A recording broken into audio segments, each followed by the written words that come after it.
Hi friends नमस्कार। आम जीवन चलापथर संपूर्ण सामंजस्य थिबा एक ब्रेनी गेम चेस खेल आज आम शिखा जो गेम रो संपूर्ण कंसंट्रेशन एकाग्रता गुड डिसीजन अल्प समय मध्यरे एक भल निष्पत्ति नेबा एवं पेशेंस धैर्य एकांत आवश्यक। जो गेमटी समस्ते खेली पारिबे एवं এই খেলটি ছাত্র ছাত্রী মানক পাই बहुत भल। तेबे आसंतु এই ভিডিওর आमे आज संपूर्ण चेस खेला शिखिबा। बोर्ड आमे बसैले बोर्ड मो राइट साइड रे व्हाइट स्क्वायर अछि माने एटा संपूर्ण भाबे ठीक भाबे बोर्ड बसिछि। ए जो सीधा को आमे वर्टिकल कहिले एपट साइड के एटा को हॉरिजॉन्टल कहिले एवं ए जो कोणे की रहिला एटा को कुहा गला डायगोनली कुहा गला। ए जो हॉरिजॉन्टल रहिला 8टी स्क्वायर एवं वर्टिकल रही 8टी स्क्वायर टोटाल 64टी स्क्वायर एथिरे रही। ग्रीन नुहे एटा को ब्लैक 32 एवं व्हाइट 32 टोटाल 64टी स्क्वायर एथिरे रही। तापर देखंतु केउ स्क्वायर को आमे केमिति भाबे चिन्हिबा। एपट देखंतु A B C D E F G H एवं वर्टिकल रही 1 2 3 4 5 6 7 8। वर्तमान आमे कहिबा F5 ए स्क्वायर को आमे F5 बोली कहिबा। तापरे वर्तमान आम देखिबा जो गोटी अछि से गोटी को कोन केमिति कुहा जाय। एटा रहिला सैनिक बा पॉन बोली यहा को कुहा जाय। तापर रहिला एटा को ओट बा बिशप बोली कुहा जाय। एटा रहिला घोड़ा बा नाइट बोली एटा को कुहा जाए। एटा रहिला हाथी बा रुक बोली कुहा जाए एवं सबुठारु पावरफुल एटा रहिला क्वीन बा रानी बोली एटा को कुहा जाए आउ यहा को किंग बोली कुहा जाए। वर्तमान आबे समस्त चिन्हि पारिले एवं वर्तमान आमे आसंत बसैबा एटा केउ पोजीशन रे बसे। प्रथमे आमे दुईटी रुक को नेले दुईटी रुक हाथी की बसैले उभय साइड रो बसैले। तापर आमे दुईटी घोड़ा को आनिले ए घोड़ा को ता साइड रो बसैले एवं तापर आनले ओटो को ए दुई साइड बसले। व्हाइट क्वीन व्हाइट घरे एवं व्हाइट किंग जो गोटे घर रहिला एठी बसैले। ए सम्मुख रे सब जगार आमे पॉन गुडी को बसै दबा। सिमिलरली ब्लैक को मध्य सेमती आमे बसैबा। वर्तमान हम चेक करिबा राइट साइड व्हाइट स्क्वायर एवं ब्लैक क्वीन ब्लैक घरे एवं व्हाइट क्वीन व्हाइट घरे संपूर्ण ठीक अछि। मैच आरंभ होबा समय सबा प्रथमे व्हाइट रो मूव रहे। व्हाइट ए घरटा प्रथमे मूव करिवो। ए जो सामनार अछि व्हाइट सैनिक निज ओन प्लेस रो गोटे प्लेस स्टेप जाई परिबो किंबा दुई स्टेप जाई परिबो। सेकेंडली ए जो आगो को जीवो बैक रिटर्न आसी परिबो नाही। सैनिक आगो कोला समय कैप्चर करि परिबो डायगोनली कोणे की खाई परिबो। देखंतु ए प्लेस रहिछि ए वर्तमान याको कैप्चर करि परिबो एवं नेक्स्ट स्टेप रो ब्लैक चाहिबे याको कैप्चर करि परिबो। जदि से अन्य किछि मूव देला पुन एटा को से कैप्चर करि परिबो। एमती ब्लैक नेक्स्ट स्टेप रो एमती कैप्चर करि परिबो। एई भली पॉन मूव करिवो एवं जदि पछ को फेरी आसी न पारे जदि लास्ट स्टेज आसी की पहुंची गला ए समय पहुंची गला ए सैनिक को आपण जहा चाहिबे उठेई पारिबे। आपण चाहिले सबुठारु मोस्ट पावरफुल क्वीन उठेई पारिबे किंबा हाथी को उठेई पारिबे घोड़ा किंबा ओटो जहा चाहिबे उठेई पारिबे। आपणकर जदि क्वीन गोटे थिबो फिर भी आपण उठेई पारिबे। मन कर जा ये पॉन आहुर जाई की पहुंचला आपण चाहिले तीनटा चारिटा मध्य क्वीन उठेई पारिबे नाही। हाथी चलला समय रो ताको सम्मुख रे बा साइड रे स्क्वायर गुडा का खाली थिबा दरकार। मन कर जाऊ एठी खाली हे गला ए स्थान रे एमती वर्तमान हाथी चली पारिबो हॉरिजॉन्टली वर्टिकली एमती चलिबो ଆପଣଙ୍କର ଆବଶ୍ୟକତାକୁ ଦୃଷ୍ଟିରେ ରଖି ଚଲେଇବେ। ଏବେ ଚାଲିପାରିବ କାରଣ ଘୋଡ଼ା 2.5 ଷ୍ଟେପ୍ ଚାଲିବ ଏବଂ ଜମ୍ପ କରିକି ମଧ୍ୟ ଯାଇପାରିବ। ଦେଖନ୍ତୁ 1 2 ଏଠିକି ଆସିପାରିବ, 1 2 ଏଠିକି ମଧ୍ୟ ଆସିପାରିବ। ମନେକର ଯାଉ ଘୋଡ଼ା ଏଇ ଜାଗାରେ ଅଛି, ସେ କେତେଟା ବର୍ତ୍ତମାନ ସ୍ଥାନକୁ ଯାଇପାରିବ। ଦେଖନ୍ତୁ ହ୍ୱାଇଟ୍ ଘୋଡ଼ା ବର୍ତ୍ତମାନ ଏଇ ସ୍ଥାନକୁ ସବୁ ମୁଭ୍ କରିପାରିବ। 1 2 ଲେଫ୍ଟ ଯାଇପାରିବ, 1 2 ରାଇଟ୍। ଓଟ ଚାଲିବ ଡାଇଗୋନାଲି, କୋଣେଇକି ଚାଲିବ। ଦେଖନ୍ତୁ ଦୁଇଟି ଓଟ ରହିଲା, ଏମିତି କୋଣେଇକି ଚାଲିବ, ଏଇଭଳି କୋଣେଇକି ଚାଲିବ। ଗୋଟିଏ ହ୍ୱାଇଟ୍ ଘରେ ରହେ ଏବଂ ଗୋଟିଏ ବ୍ଲାକ୍, ଏ ଗ୍ରୀନ୍ ନୁହେଁ ବ୍ଲାକ୍ ଘରେ ଏମିତି ରହେ, ଏମିତି ଚାଲିବ।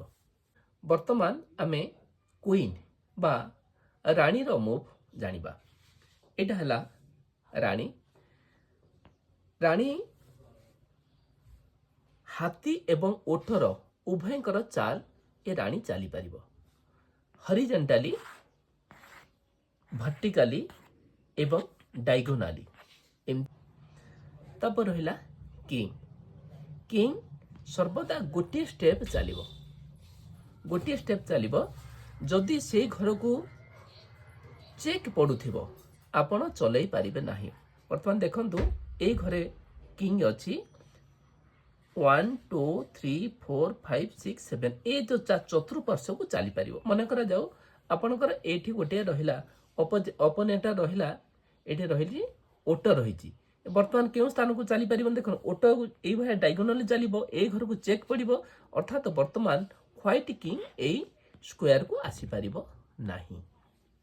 ହାରେ କେମିତି, ଜଣେ ହାରିବ କେମିତି ବା ଚେକ୍ ମେଟ୍ କେମିତି ହୁଏ ଆମେ ବର୍ତ୍ତମାନ ଦେଖିବା। ମନେ କରାଯାଉ ପ୍ରଥମେ ପନ୍ 2 ଷ୍ଟେପ୍ ଦେଲା ଏବଂ ଏ ପନ୍ ମଧ୍ୟ ଗୋଟିଏ ଷ୍ଟେପ୍ ଦେଲା, ତାପରେ ଓଟକୁ ଏଠିକି ଦେଲା। ଏ ମନେ କରାଯାଉ ଘୋଡ଼ାକୁ ଏଇ ଷ୍ଟେପକୁ ଦେଲା, ଏ ଘୋଡ଼ାକୁ ଏଇ ଷ୍ଟେପକୁ ଦେଲା।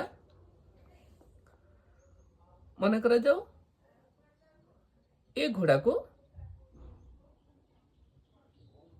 ଏଇ ଷ୍ଟେପକୁ ଦେଲା। ନେକ୍ସଟ ଏ ଘୋଡ଼ାକୁ ଏଇଠିକି ଦେଲା। ସେ କ'ଣ କରିବ? ଏଟାକୁ ଆଟାକ୍ କରିବ, ଏଟାକୁ ଘୋଡ଼େଇବା ପାଇଁ। ମନେ କରାଯାଉ ଏଟାକୁ ସୈନିକକୁ ଏଟାକୁ ଆଟାକ୍ କରିବା ପାଇଁ ଏଠିକି ଦେଲା। ବର୍ତ୍ତମାନ କ'ଣ କରିବ? ଏଇ ଯେଉଁ ଓଟ ଆସି ୟାକୁ କ୍ୟାପଚର କଲା। ଦେଖନ୍ତୁ ଏଇ ଯେଉଁ ସିଚୁଏସନର ଚେକମେଟ୍ ବା ହାରିଯାଏ। ବର୍ତ୍ତମାନ କିଙ୍ଗକୁ ଚାଲିବା ପାଇଁ ଆଉ କୌଣସି ରାସ୍ତା ନାହିଁ ଏବଂ ଯଦି ଏଟାକୁ ଆଟାକ୍ କରିବ ଏଇ ପ୍ଲେସକୁ ଘୋଡ଼ା ଜଗିଛି। ଏଇଭଳି ସିଚୁଏସନର ଚେକମେଟ୍ ହୁଏ। ବର୍ତ୍ତମାନ ଆମେ ଜାଣିବା ମ୍ୟାଚଟି କେମିତି ଡ୍ର ହୁଏ। ଡ୍ର ମ୍ୟାଚ୍ ହେବା ପୂର୍ବରୁ ଆମେ ଜାଣିବା ପ୍ରଥମେ ଯେ କୌଣସି ଗୋଟିଏ ଚାଲ କଣ୍ଟିନ୍ୟୁ ଯଦି 3 ଥର ଲଗାତାର ସେଇ ପ୍ଲେସ୍ରୁ ସେଇ ପ୍ଲେସ୍ ଚଲେଇବେ, ତେଣୁ ସେ ମ୍ୟାଚଟି ଡ୍ର ହେଇଯାଏ। এই ସିଚୁଏସନଟି ଦେଖନ୍ତୁ ସମ୍ପୂର୍ଣ୍ଣ ଭାବେ କେହି ଜଣେ କହିବେ ନିଶ୍ଚିତ ଭାବେ ଏ ବ୍ଲାକ୍ ସପକ୍ଷରେ এই ମ୍ୟାଚଟି ଅଛି। ଦେଖନ୍ତୁ এইଭଳି ସିଚୁଏସନର କେମିତି ମ୍ୟାଚଟି ଡ୍ର ହେଇପାରେ। ବର୍ତ୍ତମାନ ହ୍ୱାଇଟର ମୁଭ୍ ଅଛି, ଏ ଆସିକି ସଙ୍ଗେ ସଙ୍ଗେ କିଙ୍ଗକୁ ଚେକ୍ କଲେ। ଦେଖନ୍ତୁ କିଙ୍ଗକୁ ମୁଭ୍ କରିବା ପାଇଁ କୌଣସି ପ୍ଲେସ୍ ନାହିଁ।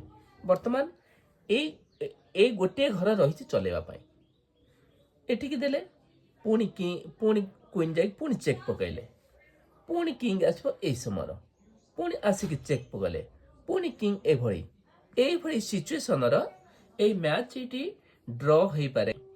ଆପଣମାନଙ୍କୁ ଆଉ ଗୋଟିଏ ରୁଲ୍ କହିବାକୁ ଚାହିଁବି, ଗୋଟିଏ ଚେକ୍ ମେଟ୍ ହେବା ପୂର୍ବରୁ ବା କୌଣସି ଗୋଟିଏ ପ୍ଲେୟାର ହାରିବା ପୂର୍ବରୁ ତାକୁ ଚେକ୍ ଦେବାକୁ ପଡ଼ିବ। ଯଦି ଆପଣ ଚେକ୍ ନ ଦେଇଥିବେ, ତାକୁ ମୁଭ୍ କରିବା ପାଇଁ ପ୍ଲେସ୍ ନଥିବ, ତେଣୁ ସେଟା ମଧ୍ୟ ଡ୍ର ମ୍ୟାଚ୍ ବୋଲି କୁହାଯିବ।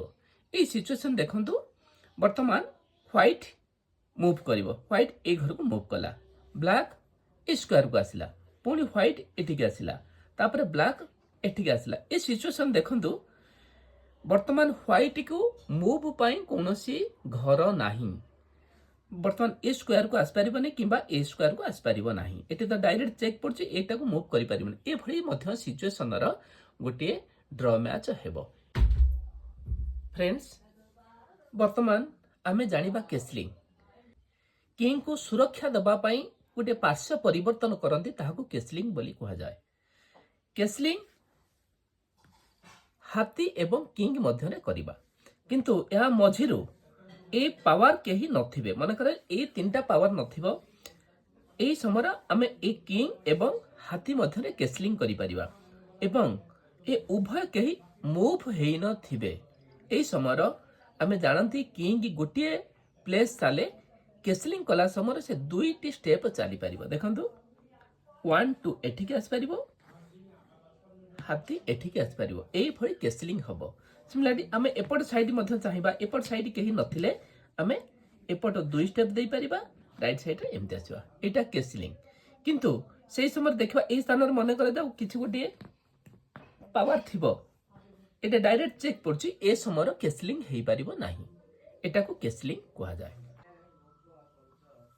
फ्रेंड्स आमे वर्तमान आउ गोटी नियम जानिबा इम्पासेंट 50 एपटा इम्पासेंट समय आमर जो पन मानक पई 5th पोजीशन पई एक नुआ रूल रही थाए देखंतु एटा रहिला 5th पोजीशन ए पन रे एटा होची 5th पोजीशन देखंतु मु चलेली वर्तमान ए पोजीशन को ए पोजीशन रे एटा 5th पोजीशन एटू याको अपोज करिवा पई मने कर जाऊ ए पॉइंट को दुई स्टेप देई देला एटा 5th पोजीशन 5th पोजीशन पर रूल केमती चेंज हुए एटा को व्हाइट जो सीधा एई समय ही केवल कैप्चर करि पारिबो 5th पोजीशन रो आ एई मूव कला समय ही कैप्चर करि पारिबो देखंतु एई सिचुएशन ए कैप्चर करि एपट को पळे आसिला देखंतु वर्तमान केते बड़ लॉस होबो वर्तमान आपण किंग को सेव करिया को जिबे किंग को सेव करिया पई जदी पोजीशन मूव करिवे वर्तमान आपणकर घोड़ा एपट रो लॉस हैला। आशा करिबी आपण माने ए वीडियो को संपूर्ण बुझी पारथिबे आपण मानकर कमेंट्स दबा सह लाइक शेयर एवं सब्सक्राइब करिया पई भूलिबेनी। थैंक यू नमस्कार।